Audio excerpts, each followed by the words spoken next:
주말에 이렇게 공부하러 나오기 시기해서 죄송합니다.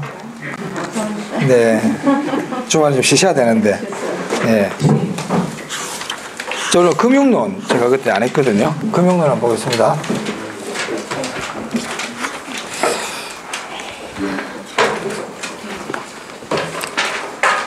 자, 우리 교재는 330페이지네요.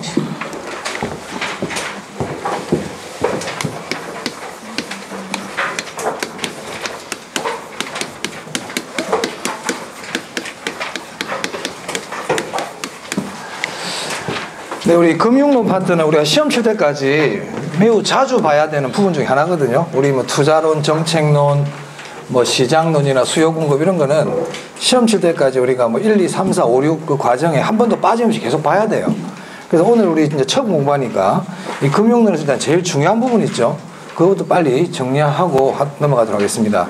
자, 이 금융론은 4문제 이상 출제가 됩니다. 보통 4문제 이상 나와요. 6문제까지도 충분히 가능하고요. 예전에는 9문제까지도 나온 적이 있었습니다. 그만큼 중요한 부분입니다. 중요한 부분. 자, 330페이지인데 이 금융이라는 말은 자금을 융통한다 뭐 이런 의미죠. 그래서 금융이라는 거는 자금의 조달이다 뭐 이렇게 생각하시면 됩니다. 뭐 금융이 뭡니까 이런 거 물어보진 않지만 자금을 조달하는 거다. 자, 그 다음에 331페이지 보시면요. 부동산 금융의 종류해가지고 지분금융, 부채금융, 매자닌금융 나온 부분 있죠. 양가로 1번. 네, 여기 일단 별표 2개 하세요. 네, 여기가 일단 중요해요. 우리 금융론의 첫 번째 중요한 부분이에요. 자, 먼저 금융이라는 게 자금을 조달하는 거라 그랬지 않습니까? 그러니까 내가 돈이 필요한데 돈을 이렇게 구하는 거, 자금을 조달하는 거를 우리가 금융이라 그런단 말이에요. 그럼 이 금융을 종류에 따라 나눌 때 여러 가지 방법으로 나눌 수가 있겠지만 크게 지분금융과 부채금융으로 나눌 수가 있어요. 그러면 지분금융이 뭐고 부채금융이 뭔지 뜻을 일단 아셔야 되고 지분금융에 해당하는 것들은 어떤 것들이 있는지를 알아야 돼요. 자, 만약에 우리가 돈이 필요하면 돈을 조달할 수 있는 가장 첫 번째 방법이 뭐가 있냐면 빌리는 게 되겠죠. 맞아요. 이 빌리는 게 부채금융이에요. 빌리는 게 부채금융입니다. 그러면 내가 돈을 빌렸는데 이제 더 이상 빌릴 수가 없어요. 이제 빌릴 데가 없는 거야. 그러면 어떻게 해야 됩니까? 내 거를 팔아야 되죠. 내 거를 팔아야 돼요. 그러니까 내 몫을 처분해가지고 자금을 조달한다 말. 이게 지분금융입니다. 쉽게 얘기하면 그런 거예요. 그러니까 남의 돈을 빌리는 거는 부채금융. 내 거를 처분해서 자금을 조달하는 거는 지분금융이에요. 자, 그러면 어떤 회사가 있는데 이 회사가 공장을 하나 지으려고 그럽니다. 그럼 공장을 지으려고 그러면 돈이 필요하잖아요. 그죠? 그래서 먼저 은행에 돈을 빌렸어요. 빌리는 게 뭐라고요? 부채금융. 그럼 내가 돈이 100억이 필요한데 은행에서 60억밖에 안 빌려줘. 그럼 40억이 모자라죠. 그러면 어떻게 해야 되느냐. 자, 이 회사 사장님이 전부 다 주식을 자기가 다 가지고 있어요. 100% 지분이란 말이에요. 지분이란 말 들어보셨죠? 100% 자기 지분이에요. 근데 이제 돈이 필요하니까 내 지분을 파는 거야. 지분을 판다는 거는 보통 우리가 주식을 발행한다든지 뭐 유한회사나 이런 회사들은 지분권을 팔거든요. 그럼 주식회사라 그래 볼게요. 회사가. 그럼 지금은 내가 우리 회사 주식을 다 갖고 있어. 우리 회사 주식이 100주라고 해볼게요. 그럼 100주를 누가 다 가지고 있어요? 내가. 자, 그런데 이번에 돈이 필요해가지고 40주를 발행했, 50주라 그래 50주를 발행했어요. 그럼 전체 주식이 몇 주가 됩니까? 150주가 되죠. 맞아요. 150주 중에 100주는 내가 가지고 있고 50주는 이제 여러분들이 샀다 해볼게요. 그럼 내 예전에 지분이 100%였는데 이제는 내 지분이 150분의 100밖에 안 되잖아요. 맞습니까? 150주 중에 100주 갖고 있으니까 내 몫이 줄었죠. 내 몫이 줄면서 자금을 조달했잖아요. 이렇게 자금을 조달하는 게 대표적인 지분금융이다. 이해되십니까? 네. 그럼 여러분들은 뭐가 되느냐면 우리 회사의 주인이 되잖아요. 그럼 여러분들이 주식을 사가지고 우리 회사에 돈이 들어왔어요. 그럼 이 돈은 부채일까요? 자본일까요? 여러분 주인이라니까. 같은 주인이 돼버렸다니까. 여러분 주주잖아. 주인이라고 주인. 그럼 여러분들이 회사에 준 돈은 남의 돈입니까? 우리 돈입니까? 그렇지. 자기 자본을 이룬단 말이에요. 그러니까 지분금융으로 자금을 조달받으면 이거는 자본으로 계상이 돼요. 자본. 우리 자본과 부채가 있거든. 그러니까 지분금융으로 자금을 조달한 거는 자기 자본을 조달한 거다. 이렇게 되는 겁니다. 그럼 여러분들을 뭐라고 부르냐면 지분투자자라고 부릅니다. 지분투자자. 그럼 여러분들 저한테 왜 주식을 샀어요? 뭐 받으려고? 배당 받으려고. 자, 그래서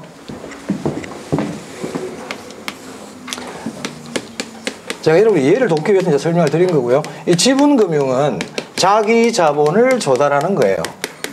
자기 자본 조달.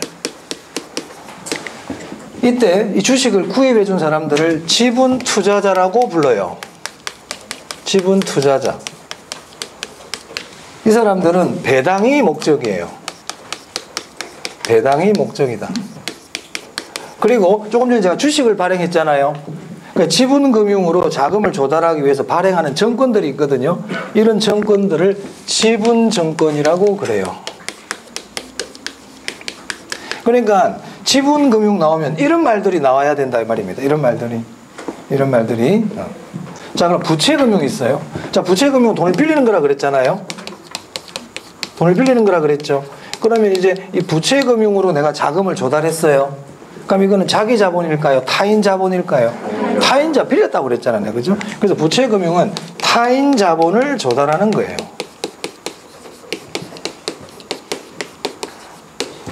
이 돈을 빌려준 사람들을 저당 투자자라고 부릅니다. 그래서 우리 투자자는 크게 지분 투자자와 저당 투자자가 있습니다. 저당 투자자. 이 저당 투자자들은 뭐가 목적이냐면 이자가 목적이죠. 이자 받으려고 돈 준 거예요. 맞아요? 요즘 국가가 채권 발행하고 있죠. 국채나 그런 거 발행하잖아요. 그리고 회사에서도 채권을 발행하잖아요. 이런 건 다 돈 빌리는 거거든요. 이때 발행하는 부채금융에서 발행하는 정권을 부채정권이라고 부릅니다. 그럼 제가 이렇게 왜 두 개로 나눴냐면 지분금융이라는, 만약에 지분금융이에요. 그럼 지분금융이면 저당 투자자니 부채정권이니 이자니 이런 말이 나오면 어울린다 안 어울린다? 안 어울리죠. 부채금융이면은 당연히 타인자본 저당 투자자 이자 이런 말이 나와야지 배당이니 뭐 지분 투자자니 이런 말 나오면 된다 안 된다? 안 된다 이 말이에요. 그럼 아까 제가 공장 짓는데 100억 필요했다 그랬잖아요. 100억. 그래서 은행에 얼마 빌렸다고? 40억. 그럼 여러분들에게 주식을 발행해가지고 60억의 주식을 발행했다고 그랬잖아요. 그러면 어떻게 되냐면 자본이 60억 들어왔고 주식 발행해가지고 은행에서 얼마 빌렸어? 40억. 그래가지고 내가 뭐 지었다고? 공장. 공장이 얼마짜린데 그러면? 100억. 그게 자산이란 말이에요. 자산. 그래서 자산은 자본에다가 부채를 더하는 게 자산입니다. 그래서 우리가 100억 자산가라 그러면 그 사람은 부채가 90억일 수도 있는 거예요. 그래 그렇다니까. 그래서 자산은 자본 플러스 부채다. 저건 예전에 시험에서 한번 나온 적이 있습니다. 네, 실제로 나온 적도 있고요. 자, 그러면 지분금융, 부채금융 아시겠어요? 그럼 우리가 알아야 되는 건 시험에 저거보다도 지분금융의 종류를 잘 물어보거든요. 이제 교재 한번 보겠습니다. 자, 331 지분금융. 지분금융은 주식회사 줄치입니다. 주식을 발행하거나 주식 발행 줄치고요. 주식회사가 아닌 회사들은 주식을 발행할 수가 없거든요. 지분권을 판매하여 지분권 판매 줄치입니다. 지분권 판매. 그리고 자기 자본을 조달하는 거다 줄쳐야 됩니다. 타인 자본 조달 그러면 안 돼요. 자기 자본을 조달. 그래서 이 지분금융은 배당이 이루어지죠. 그리고 글자 하나 더 적으면 좋겠네요. 지분 투자자, 괄호하고 지분 투자자. 그리고 지분증권. 이런 말들은 다 지분금융과 관계 있는 애들이에요. 제주도 얘기하면서 백록단, 제주도 얘기하면서 천지 얘기하면 돼, 안 돼? 그런 개념이라고요.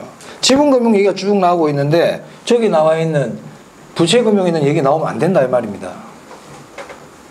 무슨 말겠습니까? 자, 주식을 발행해서 내가 자금을 조달했다. 그럼 그 투자자들은 무슨 투자자를 불러야 된다고? 지분 투자자를 불러야지 저당 투자자라 그러면 안 된단 말이에요. 그 얘기하고 있는 겁니다. 지분금융으로 자금을 조달한 경우에 투자자들에게는 이자가 지급이 된다. 안 맞죠? 투자자들에게 뭘 줘야 된다고? 배당. 그런 건 기본인 거야. 기본. 기본은요 언제든지 물어볼 수 있어요. 기본은. 지금까지 시험에 나왔도 안 나온 게 중요한 게 아니고 기본은 언제든지 물어볼 수 있습니다. 네. 안 물어볼 뿐입니다. 그냥 출제자들이. 다 알고 있다 생각하는 거예요. 자, 그 다음에 그 밑에 1번부터 5번까지 있죠. 보이세요? 자, 이게 지분금융의 예입니다. 반드시 암기해놔야 됩니다. 시험은 이걸 물어봅니다. 주로. 신디케이터, 조인트 벤처 자주 나옵니다. 부동산 투자회사 리츠의 주식 발행액, 공모 증자 동그라미. 증자가 주식을 발행해서 자금 조달하는 거예요. 증자. 자, 5번에는 막 긴데요. 메인 뒤에 펀드 기억하시면 됩니다. 펀드. 다 지분금융이에요. 자, 여백에다가 이렇게 적으세요. 원금 손실 가능성이 있다. 지분금융은요, 원금 손실 가능성이 있어요. 여러분 주식 투자해가지고 자기 원금 보장 안 되잖아요.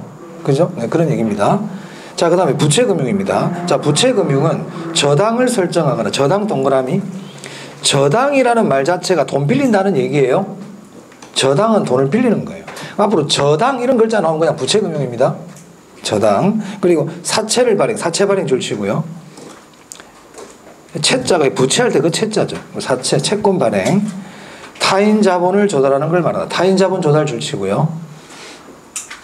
그래서 이때 투자자는 저당 투자자라 그랬죠. 저당 투자자.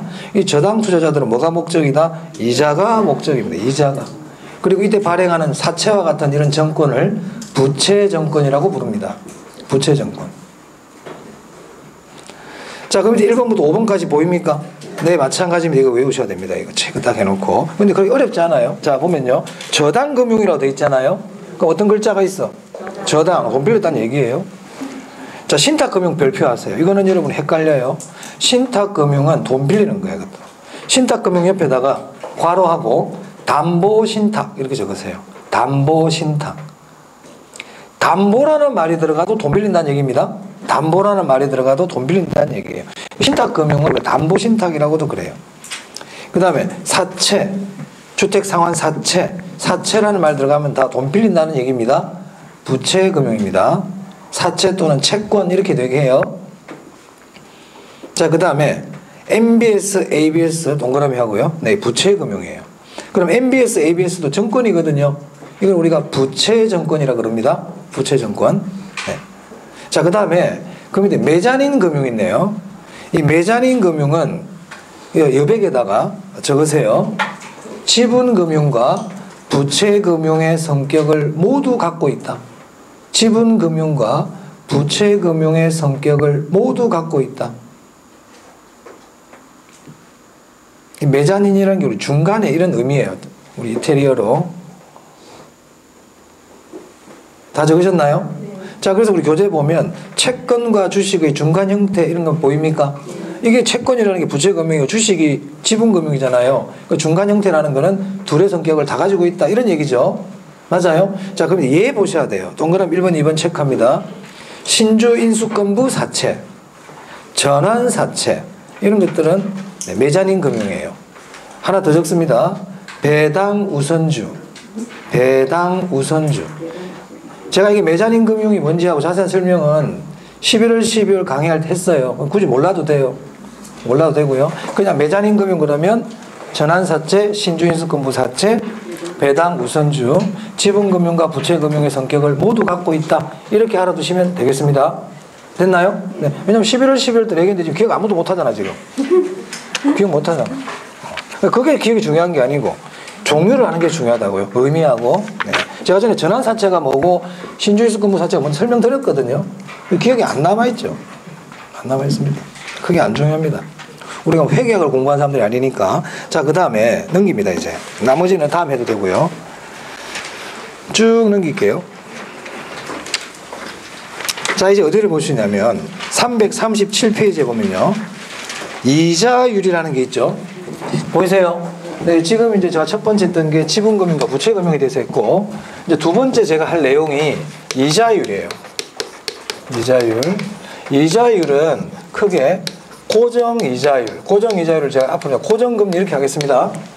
고정금리가 고정이자율입니다. 자, 그리고 변동금리. 변동이자율이죠.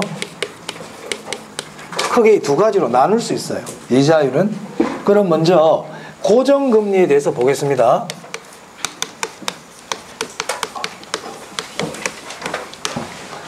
자, 고정금리라는 거는 차입자가 대출기간 동안에 이자율의 변동이 없이 똑같은 이자율을 적용받는 거죠. 맞아요? 그럼 이 말은 은행 입장에서는 물가가 변하더라도 이자율이 변합니까? 안 변합니까? 안 변하죠. 그러니까 기본적으로 있잖아요. 고정금리는 은행 입장에서는 유리할까? 불리할까? 불리해요. 은행은 불리한 제도예요. 우리 은행을 대출자라고 부릅니다. 대출자는 대출해주는 사람이에요. 은행을 대출자 그러면 돈 빌려주는 사람이에요. 대출자 은행이에요. 그러면 이제 고정금리에서 금리는 어떻게 정해지느냐? 자, 명목금리라는 건 뭐냐면요. 자, 여러분 은행 가서 대출 받으면 대출 약정서라는 게 있죠. 뭐 대출 뭐 계약서 같은 거 쓸 거 아닙니까? 거기 그럼 이름 적고 주민번호 적고 대출 금액 적고 다 하잖아요. 그리고 이자율 적어요, 안 적어요? 이자율 적습니다. 은행에 이자율 몇 프로 본인 뭐 적으라 그러잖아요. 그런 이자율을 명목금리라 그래요. 내가 계약서상에 적은 그 금리. 무슨 말 알겠습니까? 내가 적용받는 금리, 그게 명목금리야. 라면을 샀더니 라면 봉지 뒤에 1,000원 적혀 있죠. 명목금액이라 그래요. 명목가격. 월급을 받았는데 통장에 찍힌 금액 있죠. 그런 거를 명목급여 이렇게 얘기한단 말입니다. 명목, 딱 찍힌 금액을 해요. 그러면 봅니다. 자, 이 명목금리라는 거는 어떻게 이루어져 있냐면 고정금리에서 실질금리에다가, 실질금리라는 거는 은행이 이 정도는 우리가 이자를 받아야 되겠다 이런 개념이에요. 그러니까 우리 투자론에서 요구 수익률과 비슷한 개념이라 보면 돼요. 은행은 이 정도는 우리가 금리를 받아야 은행이 유지가 된다 이런 내용입니다. 근데 실질금리는 물가는 반영이 안 돼 있거든요. 물가는.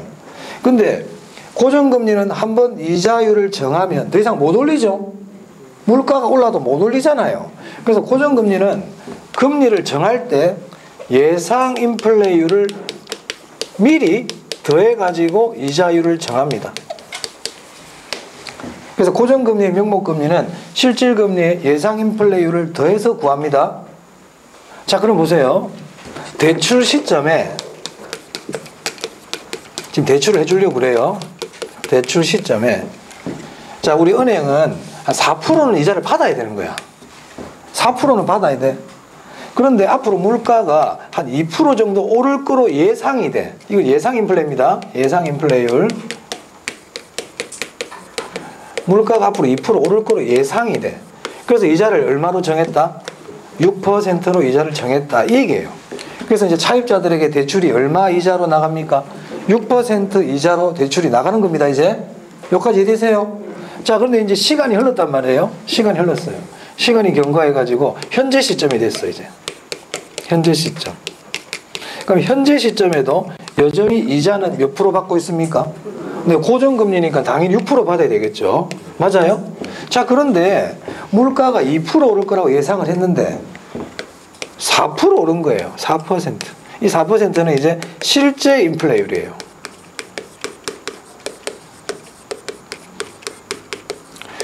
그러면 예상 인플레이율보다 실제 인플레이가 더 크다, 그죠? 이런 거 우리가 예상치 못한 인플레가 발생했다 이렇게 얘기하거든요. 예기치 못한 인플레가 발생했단 말이에요. 자, 그러면 이제 이 실질 금리는 얼마가 될까요? 여기는 얼마가 될까요? 이거 물어보면 있잖아요. 바로 대답하는 사람 아무도 없어요. 두셈 아닙니까 이거? 6은 x 플러스 4.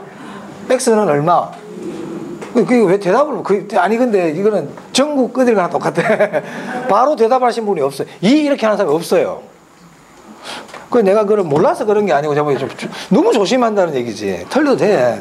그러니까 틀리면 어떡하지? 그런 확신도 없죠. 어떻게 시험 보러 가요?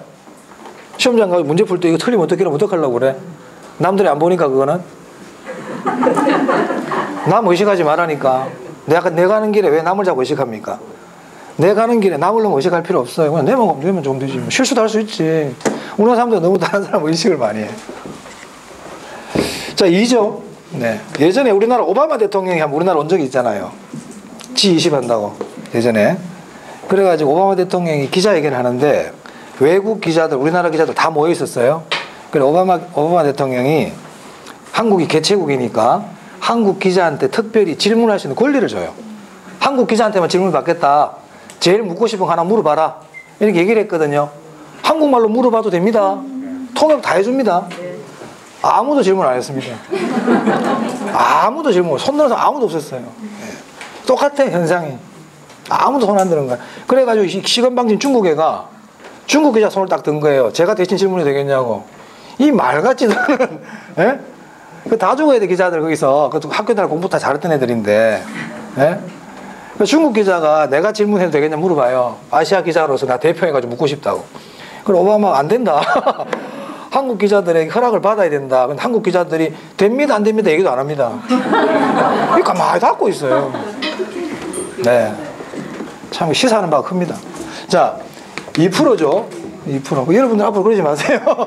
어디 가서 막 뭐 학원 우리 계림법학원 전국에 공인중개사 학원 다 모아놨잖아. 무슨 말 하겠어요? 전국에 학원들 학원 공부하는 사람 다 모아놨어. 그래가지고 의견 발표라고 우리 계림법학원생들 자신 있게 얘기해야 되는 거야. 알겠습니까? 네, 그렇게 해야지. 나라 망신이야. 자, 그런 일이 있었어요. 자, 그럼 이게 보면 예상 인플레보다 실제 인플레가 더 크잖아요. 그러니까 실질 금리가 어떻게 됐어요? 실질 금리가 하락했죠. 자, 나중에 책에 체크해 드릴 거예요. 그럼 실질 금리가 하락했다는 얘기는 대출자, 은행 입장에서는 이익입니까? 손해입니까?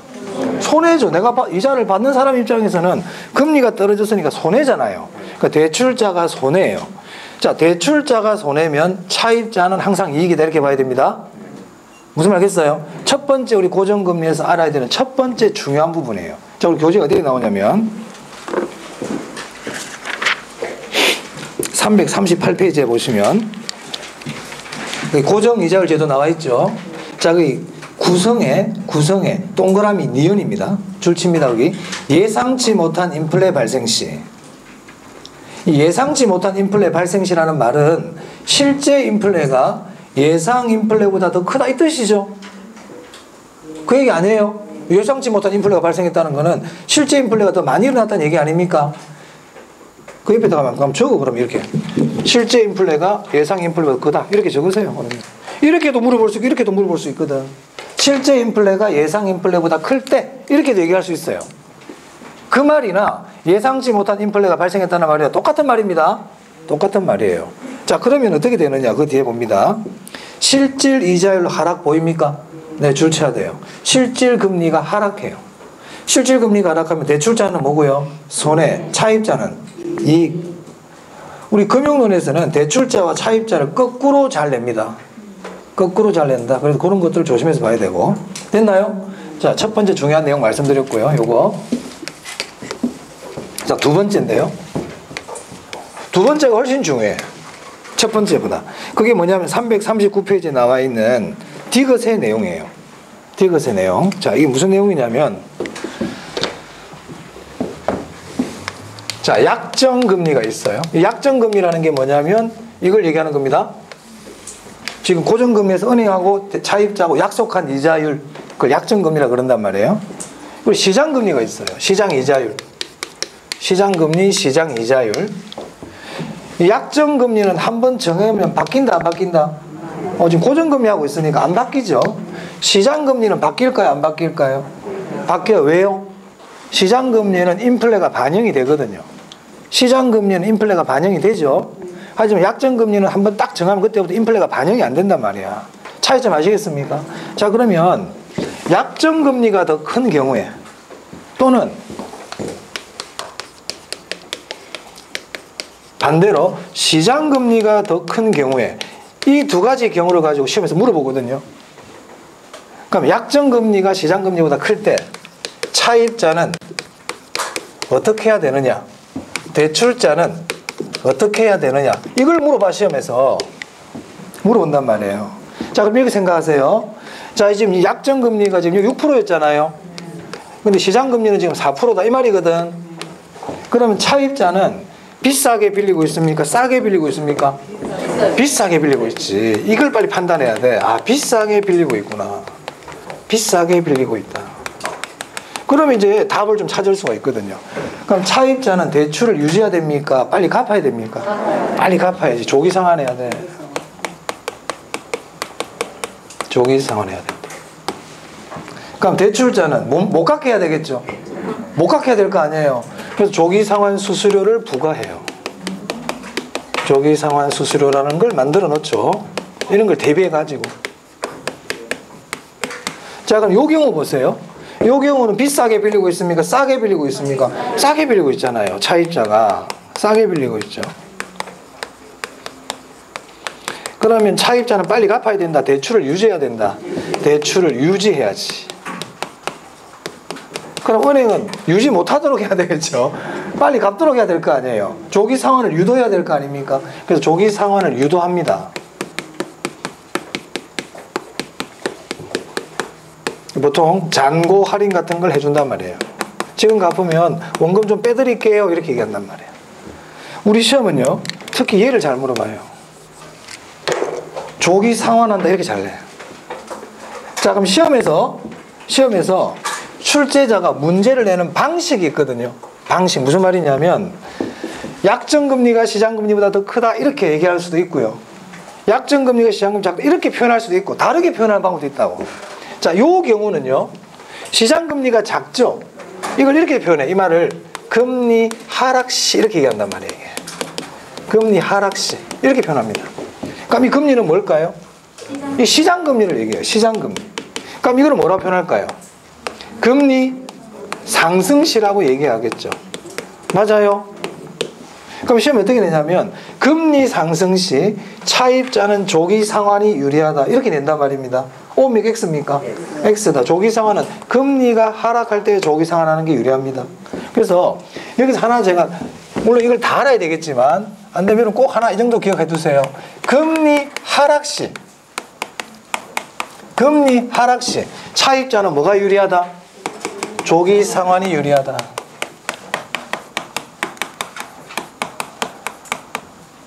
안 되면 이거 하나라도 꼭 좀 기억해 두세요. 사실 이거 다 알아야 되는데 금리 하락시는 조기 상환이 유리하다. 금리가 하락하고 있다는 얘기, 시장금리가 떨어지고 있다는 얘기잖아. 맞아요. 그럼 나는 지금 약정금리 정해진 금리로 하고 있으니까 싸게 빌리고 있는 겁니까? 비싸게 빌리고 있는 겁니까? 비싸게 빌리고 있잖아. 금리가 자꾸 떨어지고 있는데 나는 지금 고정된 이자를 쓰고 있잖아요. 그 얘기잖아. 그러니까 당연히 비싸게 빌리고 있으니까 빨리 갚으러 가야지. 금리가 지금 떨어지고 있는데 내 은행에 지금 정해진 이자를 쓰고 있으면 안 되잖아요. 안 그래요? 그렇습니다. 참고로 얘기 한번 또 말씀드립니다. 자, 이렇게 물가가 이렇게 오르잖아요. 그럼 돈 받을 거 있는 사람은 유리할까요? 불리할까요? 네. 참고로 알아두세요. 혹시 이런 것도 혹시라도 낼라 시험에. 왜냐하면 상식적인 게 나오거든. 개론은. 그러니까 물가가 상승하고 있어요. 물가 상승시라는 거는 결국 금리 상승 이런 거 다 같은 말이에요. 물가가 오르면 금리가 오르죠. 자, 물가가 오르잖아요. 그러면 돈 받을 거 있는 사람들은 불리해요. 그럼 채권자 불리해요. 채권자 불리. 고정금리 하에서 누가 불리하다고 했어 아까? 대출자 불리해요. 임대인 불리해요. 급여 소득자 불리해요. 그 돈 받는 사람들 불리하다니까.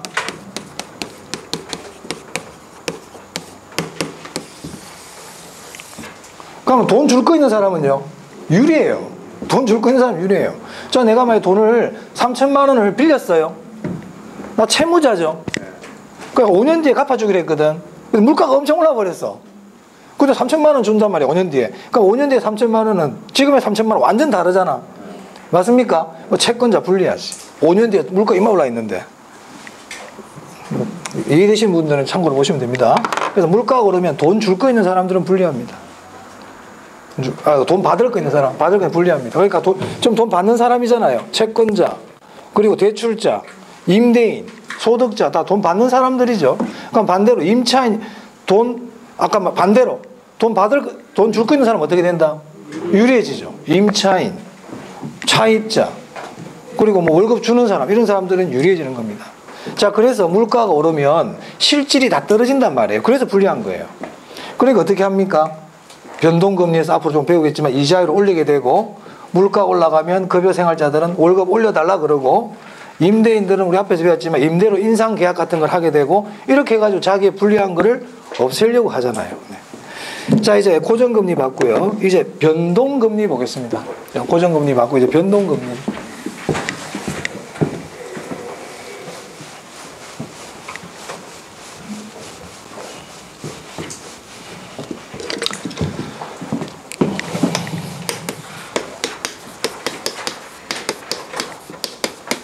그러니까 변동금리는 그럼 뭡니까?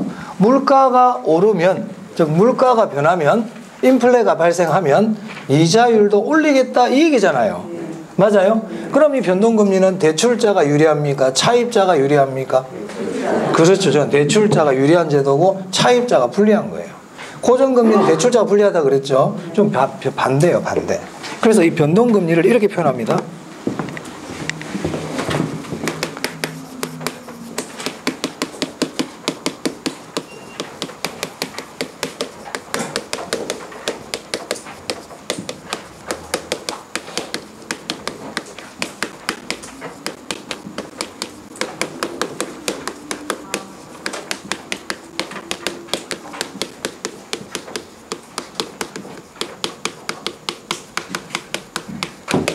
물가가 상승하면 실질금리 떨어진다고 그랬잖아. 아까 제가. 아까 물가 오르면 실질금리 떨어진다고 그랬죠. 거기에 따른 위험을 누가 누구에게? 대출자가 누구에게? 차입자에게 전가시키는 거예요. 그래서 우리 투자론에서 위험에 전가할 때 거기 변동금리가 있었어요. 그래서 변동금리는 위험에 전가한 겁니다. 위험에 전가. 누가 누구에게? 대출자가 차입. 거꾸로 하는 걸 항상 조심하라고 그랬어요. 우리 금융론은 대출자와 차입자를 바꾸는 경우가 있기 때문에 항상 그걸 눈여겨봐야 돼. 자, 그러면요 339페이지 보세요. 자, 거기 보면 디귿에 왼 박스 같은 게 하나 있네요. 보이세요? 네. 그럼 변동금리에서의 이자 명목금리는 어떻게 정해지느냐? 명목금리는 기준금리에 가상금리를 더합니다. 기준금리에 가상금리를 더한다. 그런 말 나와 있나요? 기준금리 플러스 가상금리 돼 있죠. 이게 변동금리에서의 명목금리예요. 자, 그러면 기준금리가 뭐고 가상금리가 뭔지 지금부터 설명드립니다. 자, 밑에 박스 파란색 박스 있죠. 찾으셨나요? 자, 기준금리 있네요. 이 기준금리를 지표라고도 그래요. 지표. 위에 적혀 있지만 거기다 옆에 적었어요. 지표. 기준금리는 지표야. 말 그대로 기준이야. 기준. 그러면 거기 동그라미 1번에 보시면 CD금리, 코픽스금리 이런 말 보이세요? 네, 그런 거 줄치세요. CD금리가 뭐고 코픽스금리가 뭔지는 몰라도 됩니다. 그럼 제가 이걸 왜 줄을 치라고 그랬느냐? CD금리, 코픽스금리가 나오면 기준금리를 의미하고 이 말은 곧 변동금리를 얘기하는 겁니다. 그럼 CD금리, 코픽스금리라는 말이 나왔는데 고정금리 그러면 된다 안 된다? 안 된다. 얘는 기준금리이고 변동금리예요. 자, 그리고 그 밑에 기준금리는 시장 상황에 따라 변동 줄칩니다. 시장 상황에 따라 변동. 줄쳤어요. 그리고 변동 동그라미 하세요. 변동. 그럼 제가 이걸 왜 더 줄을 치라고 그랬냐면 기준금리는 변한다는 거예요. 기준금리는 변한다는 거예요. 뭐에 따라서? 시장 상황에 따라서. 시장 상황에 따라서. 그럼 기준금리는 변한다. 일단 이렇게 기억합니다. 자, 좀 이따 추가 설명드리겠지만 됐어요. 자, 그 다음에 넘겨볼게요. 밑에 가상금리. 가상금리 찾았습니까? 자, 가상금리 옆에다 마진 이렇게 적습니다. 마진. 은행의 마진은 가상금리를 통해서 얻습니다. 그리고 동그라미 1번에 보면 줄 칠게요. 대출자와 차입자의 계약에 의해 고정된다. 고정 동그라미. 아까 기준금리는 고정이었어요? 변했어요? 변했죠. 근데 가상금리는요? 고정되어 있죠. 자, 그 다음에 그 밑에 동그라미 2번입니다. 개인의 연체 실적 등 신용도에 따라 사람마다 다르다. 줄치세요. 차입자마다 똑같이 적용한다. 다르게 적용한다. 다르게 적용한다. 자, 그럼 이게 무슨 말이냐? 자, 변동금리는 물가가 변하면 이자율을 변화시키는 거잖아요. 그럼 물가가 오르면 기준금리를 변화시킨다. 가상금리를 변화시킨다. 그 조금 전에 내가 그만큼 변한다. 고정된다. 그만큼 내가 체크를 하라고 그랬는데 변하는 게 뭐였어요? 가상금리는요? 그래, 그렇게 얘기했잖아. 그럼 생각해봐. 그러니까 물가가 올라. 그럼 기준금리가 변해? 가상금리가 변해? 그래, 가상금리는 고정돼 있다고 그랬잖아요. 맞아요? 기준금리가 변한단 말이야. 그러면 이제 조금 유식하게 질문을 한단 말이에요. 그러니까 변동금리 하에서 물가의 변동은 기준금리에 가산한다, 가상금리에 가산한다. 그래, 가상금리는 그대로 있다고. 물가는 어디에 반영한다? 그래요. 물가 변화는 기준금리에 반영하는 거예요. 가상금리에 반영하는 거 아니야. 가상금리는 개개인의 신용도를 반영하는 거야. 물가는 가상금리에 반영하는 게 아니라고. 물가는 어디에 반영한다고? 기준금리에 반영해요. 시장 상황이라는 게 그 뜻이야. 분명히 이렇게 얘기해 또 틀린다는 게 시험 가면. 가상금리는 물가 반영되는 거 아닙니다. 가상금리는 뭐가 반영되는? 차입자 연체 실적이나 신용이 반영이 돼요. 그러니까 차입자마다 다르단 말이야. 근데 기준금리는 차입자마다 같을까 다를까? 기준이잖아. 기준이 그럼 사람마다 다 다르면 그게 기준이라는 게 왜 만들어? 기준이 없는 거지 그거는. 이 사람 적용하는 기준 다르고 이 사람 기준, 그럼 기준이 없는 거잖아요. 그러니까 기준금리는 말 그대로 딱 하나, 그러니까 물가에 우리가 보면은 뭐 한국은행 총재나 기준금리 발표하잖아요. 그 중국에 똑같이 적용되는 거 아닙니까? 그러니까 가상금리는 차입자마다 다르게 적용된다. 그리고 기준금리는 물가가 변하면 기준금리에 반영한다. 이걸 기억하시라고요. 네, 됐습니다. 넘깁니다. 자, 그 다음 340페이지예요. 그 특징 나와 있죠.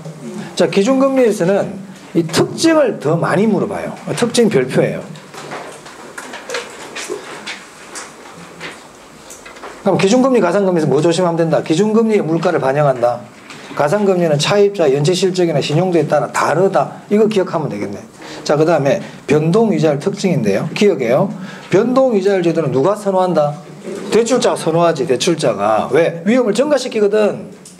그래서 이는 인플레 위험이나 이자율 변화 위험을 차입자에게 증가시키기 때문이다. 이렇게 돼 있잖아요. 그러니까 대출자가 유리하지. 자, 니은 별표예요. 자, 우리 이자율 조정주기라는 게 있거든요. 이자율 조정주기라는 거는 이게 변동금리니까 이자율을 바꿀 수 있다는 얘기잖아. 그럼 그 주기가 3개월마다 바꿀 거냐, 6개월마다 바꿀 거냐, 9개월마다 바꿀 거냐. 즉 이자율 조정주기가 짧을수록 누가 유리할까요? 대출자가 유리하지. 대출자가 유리하지. 그 밑에 줄쳐야 돼. 그래서 대출자에게 유리하다. 중요합니다. 그럼 차입자에게 불리하다는 얘기를 할 필요 없어요. 대출자에게 유리하면 차입자에게 불리한 거야. 자, 다음 이것도 같은 내용이에요. 이자율 조정 주기가 짧을수록 대출자가 유리하다 그랬잖아. 그 말은 차입자에게 위험을 더 많이 빨리빨리 증가시킬 수 있잖아요. 뭐 그 내용이죠. 위험을 더 증가시킬 수 있죠. 자, 그 다음 그 밑에 핵심 정리해. 핵심 정리 볼게요. 같이 비업해가지고 같이 있으면 더 좋을 뻔했는데 밑에 있으니까 보겠습니다. 자, 핵심 정리해. 1번입니다. 1번 별표입니다. 통상 대출 시점에 처음에 돈 빌려줄 때 있잖아요.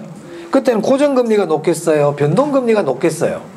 여러분 생각에 고정금리가 높지. 고정금리는 한 번 정하면 못 바꾸니까 미리 물가를 생각해가지고 미리 더 많이 받아놔야 될 거 아닙니까?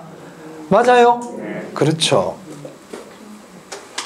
자, 그 다음 거기 리얼입니다. 리얼. 자, 거기 채무 불이행 가능성이라고 있나요? 줄쳐보세요. 채무 불이행 가능성이라는 건 돈 못 갚을 위험입니다. 변동금리가 클까요? 고정금리가 클까요? 변동금리가 커요. 변동금리가 커요. 채무 불이행 가능성 누가 더 크다고요? 이거는 여러 가지 이유로 생각하면 됩니다. 이자율이 변하니까 가게에서 예산을 짜기도 힘들고요. 예상치보다 이자가 더 내려가는 경우가 나오잖아요. 또 이렇게 생각해도 돼요. 변동금리는 차입자에게 불리하잖아. 차입자에게 불리하니까 차입자와 관계되는 채무 불이행 위험도 차입자가 더 클 거 아닙니까? 그러니까 차입자가 불리하지. 채무 불이행 위험은 차입자가 더 불리한 경우가 채무 불이행 위험은 차입자와 관계되는 위험이거든요. 그러니까 변동금리는 차입자에게 안 좋은 제도잖아요. 그러니까 변동금리일 때 채무 불이행 위험이 더 커요. 차입자가 더 안 좋기 때문에. 참고로 이것도 참고인데요. 자, 우리가 금융과 관계되는 위험이 크게 두 가지가 있거든요. 조기 상환위험. 이런 거는 참고로 들어두시면 돼요. 그리고 채무 불이행 위험이 있어요.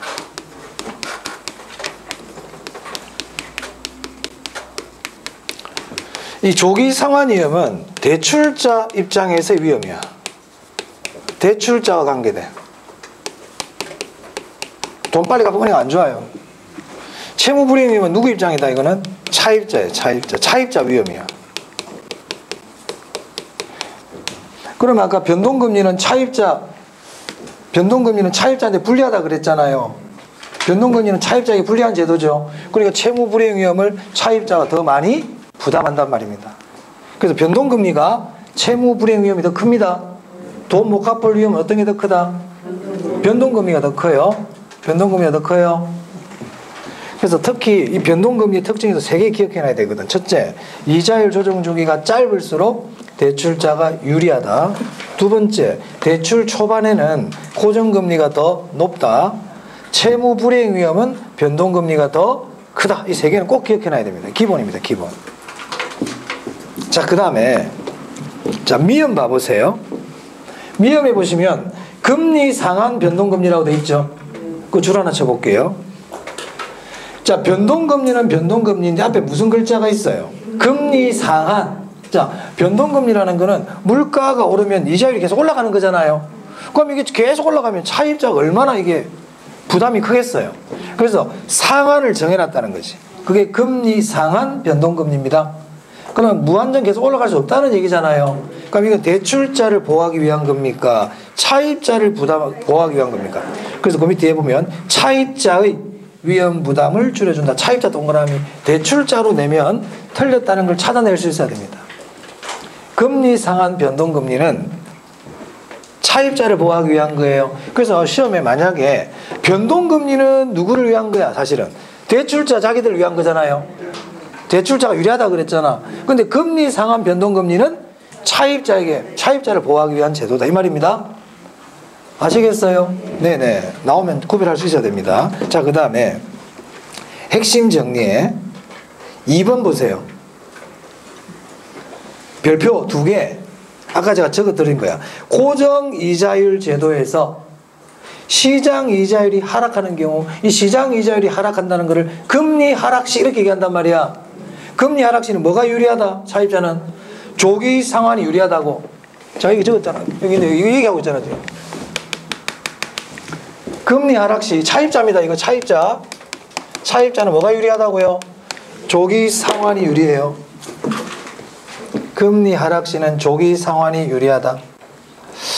참 이런 얘기까지 좀 하기 좀 그런데, 여러분 우리 6월 6일 날 그 조기 달죠. 조기. 그럼 조기는 국기 그 기대 끝까지 맞춰서 다는 겁니까? 약간 낮춰서 다는 겁니까? 낮춰서 하락시켜서 달죠. 그걸 조기라 그러죠. 무슨 말 알겠어? 금리 하락 시에는 조기 상환합니다. 아시겠어요? 금리 하락 시에는 조기 달았을 때 조기 상환한다고. 좀 부끄럽네. 나 이런 거 진짜 싫어하는데. 그래도 뭐 어떡하겠습니까? 중요하기 때문에. 중요한 건 어떻게 하든 기억해놔야 된단 말이야. 여러분 나름대로 방법을 찾아가지고. 자, 그 다음 3번 한번 보세요. 핵심 정리 3번 보세요. 변동이자율 제도에서 기준금리는 시장 상황에 따라 변동하고, 기준금리는 변한다 그랬잖아. 근데 가상금리는 계약기간 중 불변이다. 고정되어 있다. 아까도 얘기했잖아요. 네. 자, 됐습니다. 자, 그 다음 341페이지 보세요. 341페이지 보시면 4번에 대출기관이 부동산 관련 위험을 감소시키는 방법 보이세요? 여기도 별표 하나 합니다. 그럼 대출기관은 누군데요? 은행. 자, 은행이 부동산 관련, 사실 위험이라고, 부동산 관련 대출 위험이라고 하는 게 더 좋아요. 그 앞에 대출이라는 말을 적으세요. 대출 위험을 감소시키는 거예요. 대출 위험. 그러니까 물론 대출기관이라는 말이기 때문에 대출이라는 말을 생략한 줄 알겠는데, 제가 지금 말씀드린 거는 대출 관련 위험을 줄이는 거예요. 대출 관련 위험. 그러면 대출 관련 위험을 은행이 줄이려면 어떻게 해야 될까 이 말입니다. 자, 간단하게 얘기하면 많이 빌려줘야 돼? 적게 빌려줘야 돼? 적게 빌려줘야지. 오랫동안 빌려줘야 돼? 짧게 빌려줘야 돼? 짧게 빌려줘야지. 그렇게 하면 되겠네. 적게 빌려주고 짧게 빌려주면 되겠네. 자, 그럼 볼게요. 밑에 대부 비율과 총부채 상환 비율을 인하시키고, 대부 비율과 DTI 총부채 상환 비율을 인하시킨다는 말은 대출 적게 해주겠다는 얘기예요. 맞아요? 그리고 대출 기간을 길게 한다, 짧게 한다? 짧게 한다. 이게 가장 기본이지. 은행이 사실 가장 기본. 자, 그 다음 2번. 고정금리로 빌려준다. 변동이자율로 빌려준다. 변동이자율로 빌려줘야지. 그리고 좀 이따 공부하겠지만 원금균등 상환으로 빌려주는 게 좋아요. 원금균등 상환으로. 자, 그 다음 3번입니다. 우리 부채 감당률 공부했죠? 했잖아. 나 혼자 했나? 부채 감당률 처음 들어봐요. 뭘 처음 들어봐? 이게 지금 저번주 했는데, 지난주 했는데, 부채 감당률 중요하다고 그랬는데, 백날 혼자 중요하다 그러면 많어. 어? 부채 감당률 공식. 부채 감당 공식. 알고 있죠? 나 알고 있다고 생각할래? 안 그런다. 부채 서비스액분의 순영업소득. 부채 서비스액분의 순영업소득. 상업용 부동산이 원리금을 감당할 수 있는지 없는지 나타내는 지표라고 그랬습니다. 그래서 부채 감당률이 1보다 크다는 말은 순영업소득으로 원리금을 갖기에 충분하다. 이런 거 설명할 때가 아니거든요. 사실 내가 지금. 부채 감당률이 1보다 작다는 거는 순영업소득으로 원리금을 상환하기에 부족하다. 이 뜻이라고 그랬고 내가 아주 중요하다고 그랬다. 비율 분석법에 나온다. 부동산 투자 분석 기법에서. 자, 어찌됐든 그럼 부채 감당률이 1보다 큰 투자를 선택해야 돼? 작은 걸 선택해야 돼? 큰 거에다 빌려줘야 될 거 아니에요. 자, 여러분 은행도 있잖아요. 저당 투자자거든. 은행도 저당 투자자란 말이야. 그 은행에서 돈을 빌려준다 할 때 이 사람들 입장에서는 투자한다고 볼 수도 있잖아요. 맞아요. 그럼 이 사람들이 돈을 빌려줄 때 이 사람의 부채 감당률이 1보다 커야 돼? 작아야 돼? 커야 빌려줄 거 아니에요. 당연한 얘기지. 4번에 스왑. 지금 비율 분석할 때가 아닌데 스왑 동그라미 하고요. 그래서 여기 나온 1번부터 4번까지가 부동산 관련 위험을 감소시키는 방법이에요. 오케이? 자, 그럼 이제 조금만 더 해볼게요. 그러면 짧게 빌려줘야 위험이 준다며. 짧게 빌려줘야. 적게 빌려줘야 위험이 준다면서요. 그런데 많이 빌려준단 말이야. 그 위험이 커지겠네. 그 은행은 어떻게 해야 될까? 정부에서 있잖아. 돈 많이 빌려주래. 야, 은행장 불러가지고 뭐 그렇게 안 해요. 또 이상한 소리 또 그럴라. 만약에 정부에서 은행장들에게 대출 좀 많이 해줘. 그래 은행은 해주기 싫은데 안 해주면 혼날까봐 대출을 많이 해줘야 돼. 그 은행 위험이 커져 작아져? 커지지. 그럼 은행 어떻게 해야 돼? 빌려줘야 돼. 그렇지. 이자율을 올려야 돼. 무슨 말 하고 싶으냐? 은행은 위험이 커지면 금리를 올립니다. 당연한 얘기입니다. 우리 요구수익이랑 같은 개념이야. 위험이 커지면 요구수익률 높이잖아. 그럼 은행은 위험이 커지면 뭐를 올린다? 그럼 볼게요. 그러면 단기 대출 이자율하고 장기 대출 이자율 어떤 이자가 비쌀까? 장기가 비싸지. 그럼 대출을 조금 해줄 때하고 대출을 많이 해줄 때 어떤 게 이자율이 비쌀까? 그러니까 추가 대출하러 가면 이자 더 달라고 그러죠. 일반적으로. 왜? 은행이 뭐가 커지니까? 그렇죠. 위험이 커지니까. 맞아요. 오케이. 고정금리가 은행 입장에서 위험하다. 변동금리가 위험하다. 은행 입장에서는. 고정금리 위험하고 돈 이자 많이 받잖아. 시험에 대출 받을 때. 그죠? 그 은행은 위험하면 이자를 더 많이 달라 그래요. 기본 개념이잖아. 그럼 단기보다 장기가 이자율이 높고요. 단기보다 장기가 이자 높고 대출을 많이 해줄수록 이자율은 일반적으로 높아집니다. 오케이? 네, 그럼 같이 알아두세요. 자, 이제 342페이지에 저당의 상환 방법 있나요? 네, 여기는 뭐 별표 한 2개 이상, 3개까지 해야 돼요. 네, 여기는 좀 쉬었다 하겠습니다. 중요한 부분입니다.